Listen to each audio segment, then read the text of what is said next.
दोस्तों, कल अमेरिका के अंदर महत्वपूर्ण इन्फ्लेशन का डेटा आ चुका है। जैसे कि आप वीडियो के अंदर देख सकते हो, मार्केट के अंदर ये एक्सपेक्टेशन था कि अमेरिका के अंदर इन्फ्लेशन 2.9% पे आ सकता है और इन्फ्लेशन एक्चुअल में आया है 2.9% पे ही। यानी कि मार्केट के एक्सपेक्टेशन के अनुसार ही इन्फ्लेशन का डेटा आया है, जो गोल्ड, सिल्वर और डॉलर इंडेक्स तीनों के लिए न्यूट्रल संकेत है। जैसे कि आप वीडियो के अंदर देख सकते हो, दूसरा महत्वपूर्ण डेटा आया था कोर इन्फ्लेशन का। मार्केट के अंदर ये एक्सपेक्टेशन था कि कोर इन्फ्लेशन 3.3% पे आ सकता है, लेकिन आप देख सकते हो कोर इन्फ्लेशन एक्चुअल में आया है 3.2% पे। यानी कि मार्केट के एक्सपेक्टेशन के नीचे कोर इन्फ्लेशन आया है, जो गोल्ड सिल्वर के लिए पॉजिटिव और डॉलर इंडेक्स के लिए निगेटिव था। कोर इन्फ्लेशन के अंदर लगभग 4 से 5 महीने के बाद गिरावट दिखी है और यही कारण था कि आपने गोल्ड और सिल्वर के अंदर तेजी देखी। अमेरिका के अंदर कल ये जो कोर इन्फ्लेशन नीचे की तरफ आया है, उस वजह से आप देख सकते हो अमेरिकन गवर्नमेंट की 10 साल की बॉन्ड यील्ड्स के अंदर 3% की एक बड़ी गिरावट आई है। बॉन्ड यील्ड्स का नीचे जाना गोल्ड सिल्वर के लिए पॉजिटिव रहता है और इसी वजह से आपने गोल्ड और सिल्वर के अंदर कल तेजी भी देखी है।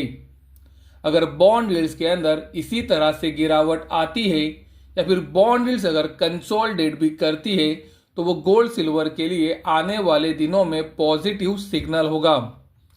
डॉलर इंडेक्स के अंदर भी कल गिरावट आई थी, लेकिन ये गिरावट को डॉलर इंडेक्स ने लगभग रिकवर कर लिया है। दोस्तों, महत्वपूर्ण बात यह है कि अगर बॉन्ड यील्ड्स नीचे जाती है तो डॉलर इंडेक्स ज़्यादा समय ऊपर सस्टेन नहीं कर पाएगा, ऐसा मुझे लगता है। तो हमें बॉन्ड यील्ड्स के ऊपर ध्यान रखना है।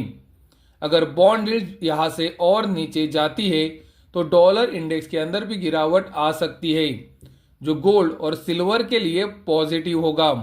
हमने आपको 21 दिसंबर 2024 को ही वीडियो बनाकर ये बताया था कि हमारा नज़रिया अभी गोल्ड और सिल्वर के ऊपर इन्वेस्टमेंट के लिए खरीदारी का है। आप धीरे धीरे कर कर अपनी इन्वेस्टमेंट कर सकते हो। अगर आपको गोल्ड और सिल्वर के अंदर 3 से 5% की कोई भी गिरावट मिलती है, तो भी हमारा नज़रिया वहाँ पर इन्वेस्टमेंट के लिए खरीदारी का होना चाहिए। मेरा नज़रिया अभी भी वही है। 21 दिसंबर 2024 से पहले आप सबको पता है कि मैंने मेरा नज़रिया गोल्ड और सिल्वर के ऊपर करेक्शन एंड कंसोलिडेशन का रखा था और गोल्ड ने उस तरह से करेक्शन एंड कंसोलिडेशन किया था। 21 दिसंबर के बाद से मेरा नज़रिया अभी चेंज हुआ है और मैं आपको ये क्लियरली बता रहा हूँ कि अगर गोल्ड और सिल्वर के अंदर कोई भी गिरावट आती है तो वहाँ पर इन्वेस्टमेंट के लिए खरीदारी की जा सकती है। सिल्वर के अंदर भी हमने हमारा नज़रिया 21 दिसंबर 2024 को ही बदला था। गोल्ड और सिल्वर उस दिन के बाद से ऊपर तो आए हैं दोस्तों, लेकिन मैं आपको क्लियरली कहूँगा कि ये मार्केट बहुत ही डिफिकल्ट है।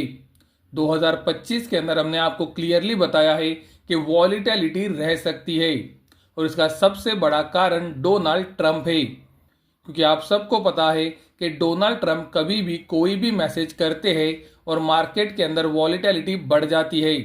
तो कृपया ये बात को आप ध्यान में रखें। उसी तरह से आप देख सकते हो, कल ये न्यूज़ आई है कि इजराइल और हमास ने सीज फायर एक्सेप्ट कर लिया है। यानी कि दोस्तों, युद्ध विराम का डील उन्होंने एक्सेप्ट कर लिया है, जो गोल्ड और सिल्वर के लिए एक्चुअल में निगेटिव है। लेकिन इसका असर गोल्ड और सिल्वर के ऊपर अभी तो नहीं दिख रहा है। तो ये न्यूज़ का गोल्ड और सिल्वर के ऊपर क्या असर आता है, ये देखना उतना ही ज़रूरी है। वीडियो ख़त्म करने से पहले मैं आपको सिर्फ फिर से एक बार यही बताना चाहूँगा कि मेरा नज़रिया गोल्ड और सिल्वर के ऊपर अभी गिरावट पर इन्वेस्टमेंट के लिए खरीदारी का ही है और आप धीरे धीरे इन्वेस्टमेंट कर सकते हो।